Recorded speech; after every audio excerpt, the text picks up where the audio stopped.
Hello student, कैसे हैं। मैं धनंजय कुमार तिवारी पुनः एक बार जो है कि यूनिक न्यू भारती पब्लिकेशन के यूट्यूब चैनल पर उपस्थित हूं। कल जो है कि आपको बताए थे कि आज जो है कि हम लोग राइबोसोम के बारे में जो है कि चर्चा करेंगे।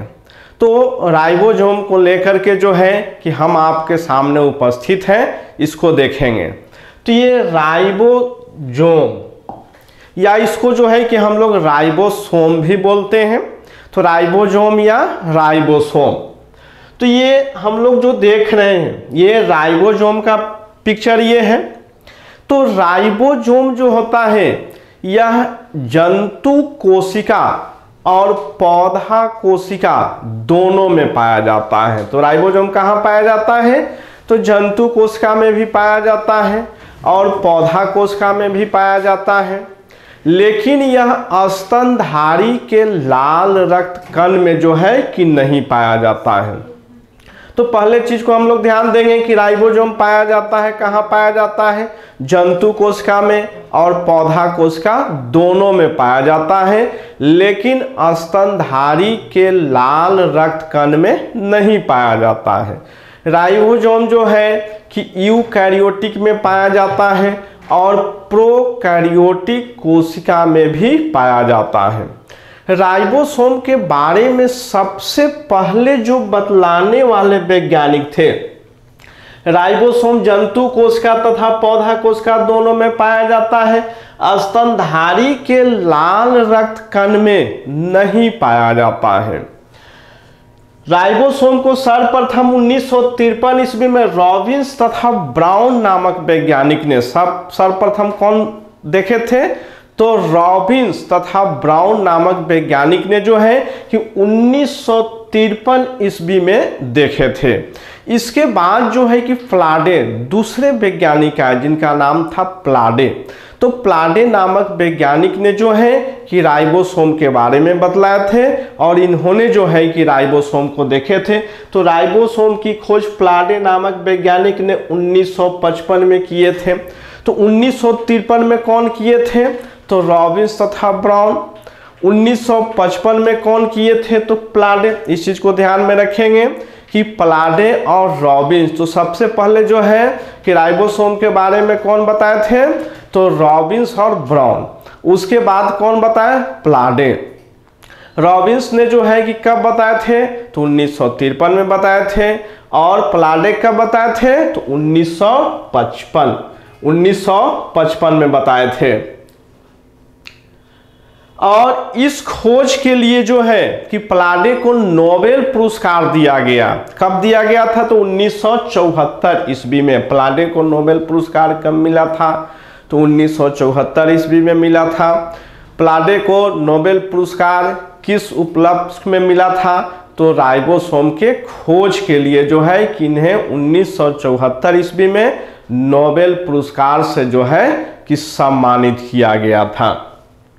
इसके बाद जो है कि राइबोसोम प्रोटीन, राइबोसोम जो होता है कि प्रोटीन का बना होता है, प्रोटीन और आरएनए। और प्रोटीन में कौन सा प्रोटीन होता है? तो उसको हम लोग कहते हैं राइबोसोमल आरएनए।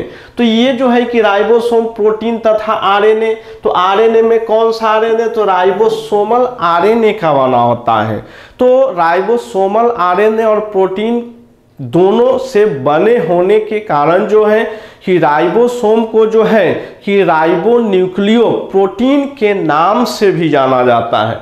तो राइबोसोम प्रोटीन तथा आरएनए या राइबोसोमल आरएनए से मिलकर बना होता है, इसलिए इसको राइबोन्यूक्लियो प्रोटीन पार्टिकल या राइबोन्यूक्लियो प्रोटीन के नाम से भी जाना जाता है।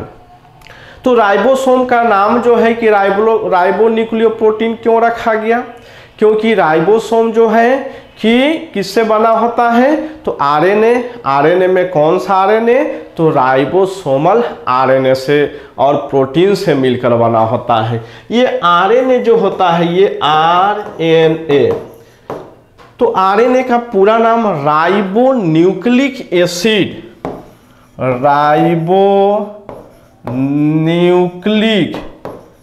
एसिड होता है। और ये आरएनए जो होता है 3 प्रकार का। पहला जिसको हम लोग कहते हैं मैसेंजर आरएनए, मैसेंजर आरएनए। दूसरा जो होता है ट्रांसफर आरएनए। और तीसरा जो होता है जिसको हम लोग कहते हैं राइबोसोमल आरएनए। तो ये आरएनए जो राइबोसोम में जो आरएनए पाया जाता है वह कौन सा आरएनए? तो ये राइबोसोमल आरएनए पाया जाता है। और क्या पाया जाता है? प्रोटीन। और दोनों का जो परसेंटेज, यानी ये आरएनए और ये प्लस प्रोटीन, तो ये प्रोटीन का जो परसेंटेज होता है लगभग 50%। तो राइबोसोम में जो प्रोटीन पाया जाता है और राइबोसोमल आरएनए होता है, दोनों का परसेंटेज कितना होता है? तो लगभग 50% राइबोसोमल आरएनए और 50% जो है कि प्रोटीन पाया जाता है। इसीलिए जो है कि राइबोसोम का नाम जो आता है कि राइबो न्यूक्लियोप्रोटीन के नाम से भी जाना जाता है। तो ये 50% प्रोटीन और 50% आरएनए। और आरएनए में कौन सा आरएनए? जिसको हम लोग कहते हैं राइबोसोमल आरएनए, क्योंकि आरएनए कितने प्रकार का हो गया? मैसेंजर आरएनए, ट्रांसफर आरएनए और राइबोसोमल आरएनए। इसके बाद जो है कि राइबोसोम में मेम्ब्रेन नहीं होता है। तो कोशिका के अंदर जितने भी हम लोग कोशिकांग को देखते हैं, सभी कोशिकांग में मेम्ब्रेन होता है, यानी उस कोशिकांग के बाहर में एक झिल्ली पाया जाता है, उस झिल्ली को हम लोग मेम्ब्रेन कहते हैं। लेकिन राइबोसोम एक वैसा कोशिकांग है जिसके बाहर में जो है कि मेम्ब्रेन नहीं पाया जाता है, जिसे जो है कि इसे हम लोग झिल्ली विहीन कोशिकांग भी कहा जाता है, मेम्ब्रेनलेस ऑर्गेनेल्स कहते हैं। तो इसके चारों तरफ राइबोसोम में मेम्ब्रेन नहीं पाया जाता, इसलिए इसे कोशिका झिल्ली विहीन कोशिकांग। बहुत बार क्वेश्चन पूछा गया है कि कोशिका के अंदर कौन सा कोशिकांग है जिसमें मेम्ब्रेन झिल्ली नहीं पाया जाता है? तो ये होता है राइबोसोम होता है। कोशिका के अंदर जो पाए जाने वाले सभी कोशिकांग जो होते हैं, जिसमें सबसे छोटा कोशिकांग, तो सबसे छोटा कोशिकांग क्या होता है? तो राइबोसोम होता है। राइबोसोम सबसे छोटा तो सबसे छोटा कोशिकांग कौन सा होता है? तो ये राइबोसोम होता है। राइबोसोम सबसे छोटा कोशिकांग होता है। इसकी संरचना राउंड ग्रैनुलर होता है, इसकी संरचना जो होता है कि राउंड गोल होता है, लेकिन कंप्लीटली यह गोल नहीं होता है, बल्कि ये ओवल शेप में होता है। तो ये जो होता है कि राउंड ग्रैनुलर या ओवल शेप, कंप्लीटली जो है कि राउंड शेप में नहीं होता है, या ओवल शेप में होता है। इसके बाद राइबोसोम के द्वारा प्रोटीन का संश्लेषण, राइबोसोम के द्वारा जो है कि प्रोटीन का संश्लेषण होता है। इसलिए जो है कि राइबोसोम को कोशिका का प्रोटीन फैक्ट्री भी कहा जाता है। तो कोशिका के अंदर प्रोटीन का सिंथेसिस किसके द्वारा होता है? तो राइबोसोम के द्वारा होता है। इसलिए कोशिका का जो प्रोटीन फैक्ट्री होता है किसको कहा जाता है? तो राइबोसोम को कहा जाता है। तो राइबोसोम को कोशिका का प्रोटीन फैक्ट्री भी कहा जाता है। अब इसमें जो है कि प्रोटीन का सिंथेसिस कैसे होता है, राइबोसोम में प्रोटीन का सिंथेसिस कैसे होता है, तो इसके लिए थोड़ा सा हम लोग चलते हैं फिगर की ओर। तो फिगर में जो है, ये जैसे फिगर हम लोग देख रहे हैं राइबोसोम का, तो ये राइबोसोम जो होता है, ऊपर जो बड़ा वाला भाग होता है, इसको हम लोग कहते हैं कि राइबोसोम का 2 भाग, राइबोसोम। तो राइबोसोम जो होता है 70S 80S ribosome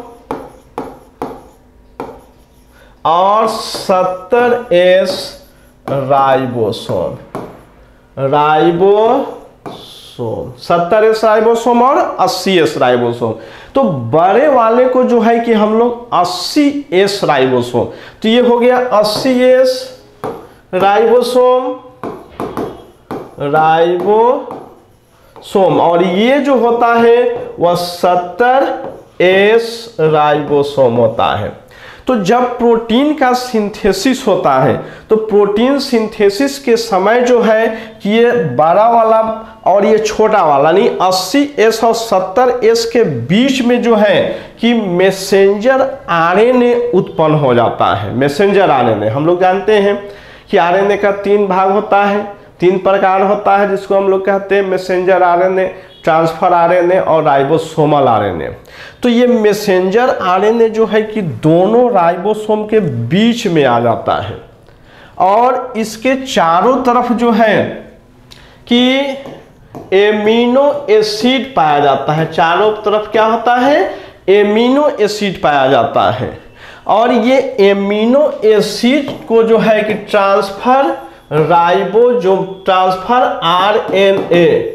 transfer RNA जो है यह मैसेंजर आरएनए के ऊपर वह लाता है।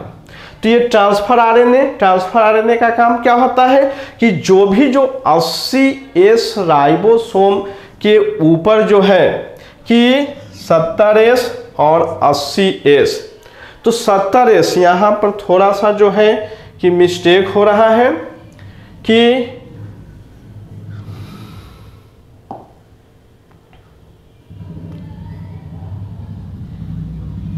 इस फिगर को देखेंगे तो राइबोसोम जो है कि 80S और ये 70S।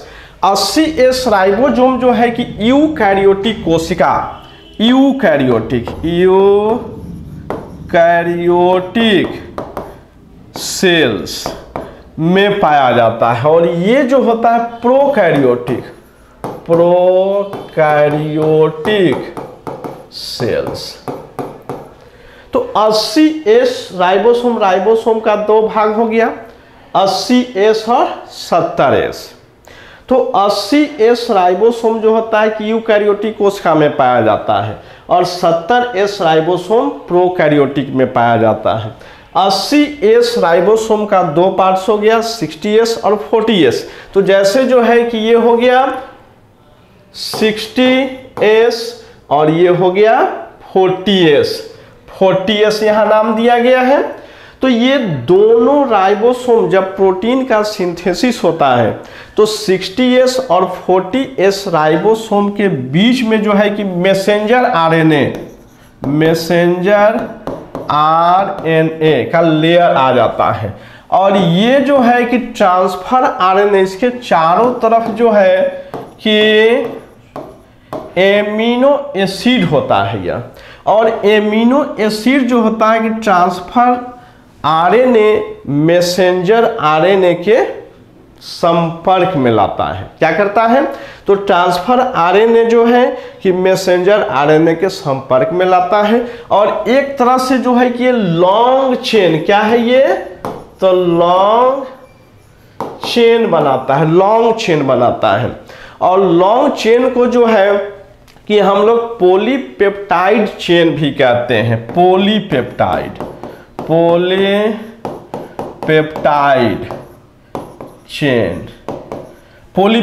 चेन कहते हैं और पॉलीपेप्टाइड के द्वारा जो है कि प्रोटीन का सिंथेसिस होता है।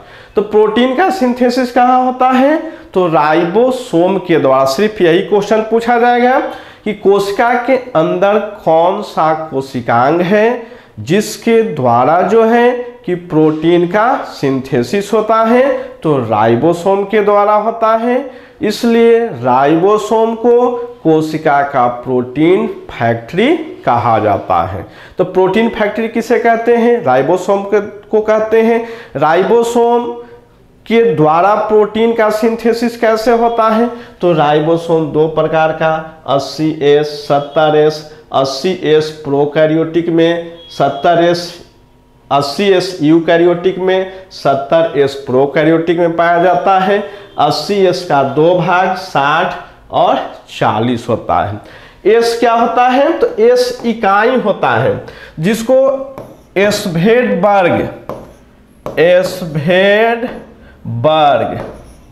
एक वैज्ञानिक थे जिनका नाम था एसभेडबर्ग।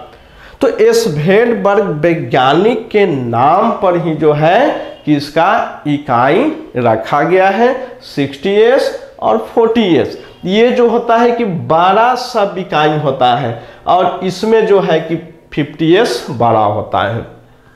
80s और 70s में 80s बड़ा होता है और 70s जो होता है कि छोटा होता है। तो प्रोटीन का सिंथेसिस कहाँ पे होता है? राइबोसोम में होता है। प्रोटीन का सिंथेसिस कैसे होता है? तो राइबोसोम का 2 सब इकाई होता है, 80s का 2 सब इकाई जिसमें हम लोग कहते हैं 60s कहते हैं और 40s कहते हैं। 70s जो होता है 50s होता है और 30s होता है।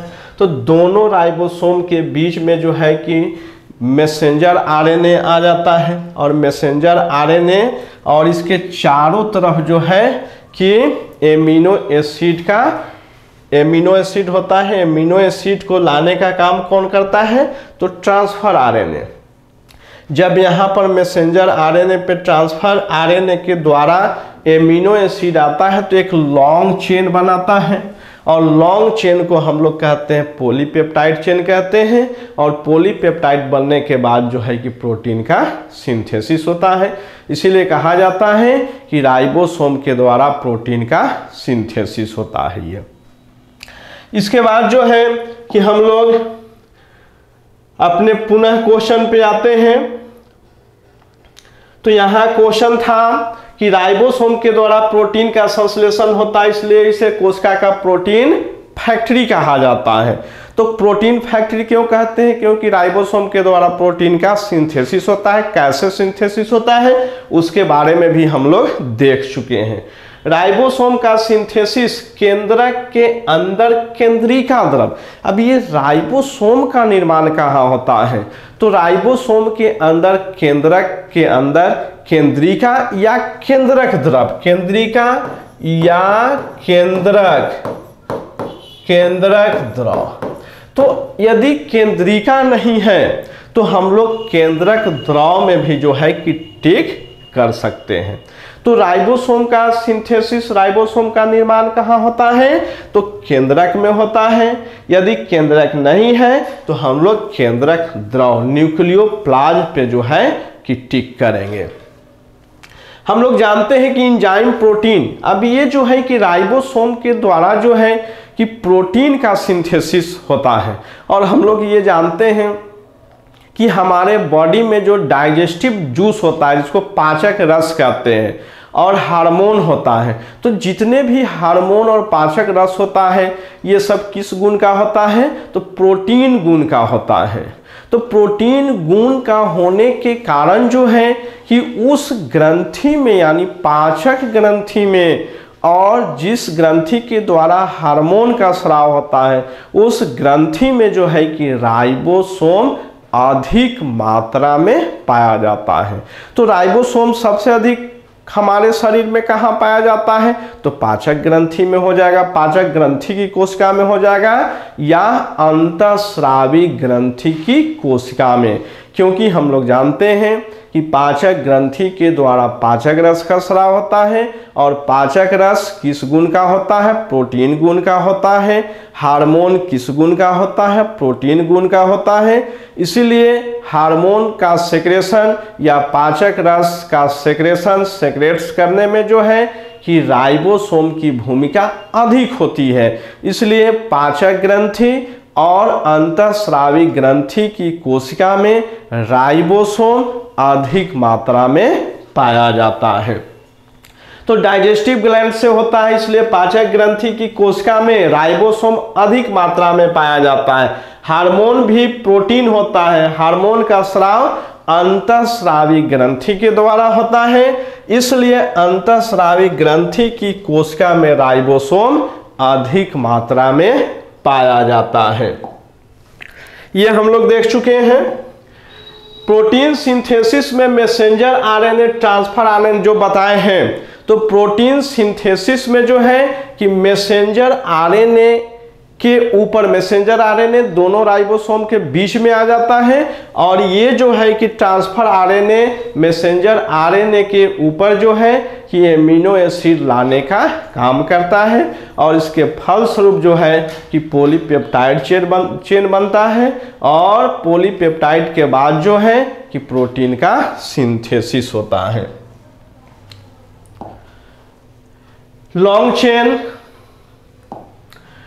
प्लाडे का जन्म कहाँ हुआ था? तो प्लाडे ने जो है कि राइबोसोम के बारे में कब बताए थे? तो 1953 ईस्वी में। और इसके लिए जो है कि इन्हें जो है कि 1974 ये 1955 ईस्वी में बतलाए थे और 1974 ईस्वी में जो है कि इन्हें नोबेल पुरस्कार से सम्मानित किया गया था।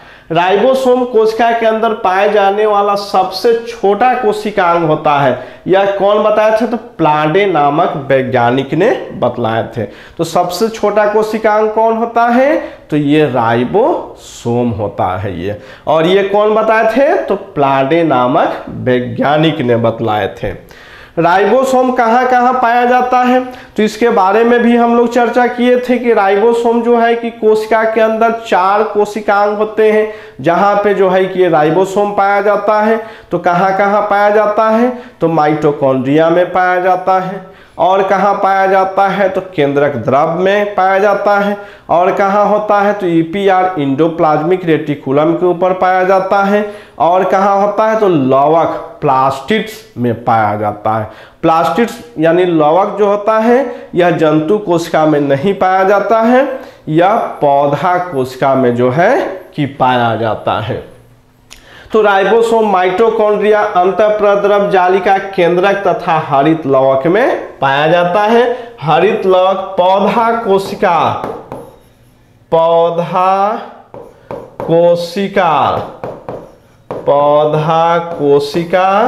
में पाया जाता है। पौधा कोशिका, यह जंतु कोशिका में नहीं पाया जाता है, यह पौधा कोशिका में पाया जाता है। राइबोसोम को इलेक्ट्रॉन माइक्रोस्कोप से देखा जा सकता है। ये राइबोसोम बहुत ही सूक्ष्म होता है, छोटा होता है, इसलिए जो है कि इसे हम लोग नेकेड आई से यानी सेल्स को भी हम लोग नेकेड आई से नहीं देख सकते हैं। तो राइबोसोम को जो है कि नेकेड आई से देखना संभव नहीं है, इसीलिए जो है कि इसे इलेक्ट्रॉन माइक्रोस्कोप के द्वारा देखा जाता है। जब कोशिका के अंदर प्रोटीन का सिंथेसिस होता है तो बहुत सारा राइबोसोम जो होता है कि एक समूह में एकत्रित होता है, एक समूह में आ जाता है। और जब राइबोसोम समूह में आ जाता है तो इसे पोलीसोम या पोलीराइबोसोम कहा जाता है। तो राइबोसोम जब गुच्छा में रहता है तो इसे पोलीराइबोसोम या पोलीसोम कहा जाता है। और यह कब होता है? तो जब प्रोटीन का सिंथेसिस होता है। तो प्रोटीन सिंथेसिस के समय राइबोसोम समूह में आ जाता है और समूह में आने के कारण इसे पोलीसोम या पोलीराइबोसोम कहा जाता है। राइबोसोम के द्वारा प्रोटीन का संश्लेषण होता है, इसलिए इसे कोशिका का प्रोटीन फैक्ट्री, इसके पहले चर्चा किए थे कि राइबोसोम के द्वारा प्रोटीन का सिंथेसिस होता है, इसलिए इसे कोशिका का प्रोटीन फैक्ट्री कहा जाता है। प्रोटीन संश्लेषण में एमिनो एसिड भाग लेता है। एमिनो एसिड को प्रोटीन का इकाई, प्रोटीन सिंथेसिस कैसे होता है? तो एमिनो एसिड जो हम लोग फिगर के द्वारा देखे थे, और एमिनो एसिड को प्रोटीन का इकाई, यूनिट ऑफ प्रोटीन किसको कहते हैं? तो एमिनो एसिड को। यानी बहुत सारा एमिनो एसिड का मोलेकुल्स आपस में मिलता है, तो मिलने के बाद जो है कि प्रोटीन का निर्माण होता है। राइबोसोम 2 प्रकार का 70S और 80S राइबोसोम। एस का अर्थ होता है एस्वेडबर्ग या थियोडोर एस्वेडबर्ग वैज्ञानिक के नाम पे रखा गया है। तो ये 70S और ये 80S। तो 70S कहाँ पाया जाता है? तो प्रोकैरियोटिक कोशिका में। 70S कहाँ होता है? प्रोकैरियोटिक कोशिका में। और 80S कहाँ होता है? तो यूकैरियोटिक कोशिका में। तो जितने भी हम लोग यूकैरियोटिक कोशिका देखते हैं उन सभी यूकैरियोटिक कोशिका में जो है कि 80S होता है, लेकिन स्तनधारी के लाल रक्त कण में नहीं पाया जाता है, नहीं पाया जाता है। स्तनधारी के लाल रक्त कण में यह जो है कि नहीं पाया जाता है। 70S राइबोसोम प्रोकैरियोटिक कोशिका में पाया जाता है।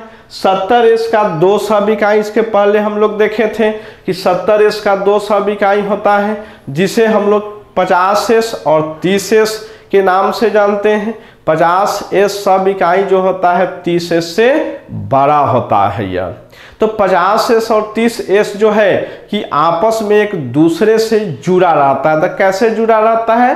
तो ये मैग्नीशियम आयन के द्वारा। लेकिन जब ये प्रोटीन का सिंथेसिस करता है तो प्रोटीन सिंथेसिस के समय जो है कि दोनों सब इकाई के बीच में जो है कि मैसेंजर RNA आ जाता है। यदि प्रोटीन का सिंथेसिस नहीं हो रहा है तो वैसी अवस्था में जो है कि दोनों सब इकाई एक दूसरे के साथ मैग्नीशियम आयन के द्वारा जुड़ा रहता है। यदि प्रोटीन का सिंथेसिस होता है तो दोनों राइबोसोम, दोनों सब इकाई राइबोसोम के बीच में मैसेंजर RNA आ जाता है। तो 70S का 2 सब इकाई 50S, 30S, 50S बड़ा होता है, जो हम लोग इसके पहले भी देख चुके हैं। 80S जो होता है ये दोनों मैग्नीशियम आयन के द्वारा जुड़ा रहता है। ये 80S राइबोसोम यूकैरियोटिक कोशिका में पाया जाता है। 80S राइबोसोम का 2 सब इकाई 60S और 40S, और ये दोनों सब इकाई जो है कि किसके द्वारा जुड़ा रहता है? तो मैग्नीशियम आयन के द्वारा जुड़ा रहता है। जब प्रोटीन का सिंथेसिस होता है तो दोनों सब इकाई के बीच में मैसेंजर RNA आ जाता है। Ribosome EPR mitochondrial nucleus plastids में जो है ये पाया जाता है। तो आज जो है कि हम लोग राइबोसोम के बारे में देखे हैं, और कल पुनः जो है कि राइबोसोम से संबंधित जो है कि ऑब्जेक्टिव क्वेश्चन जो पूछे जाते हैं, ऑब्जेक्टिव क्वेश्चन के बारे में जो है कि हम लोग चर्चा करेंगे। Okay, bye.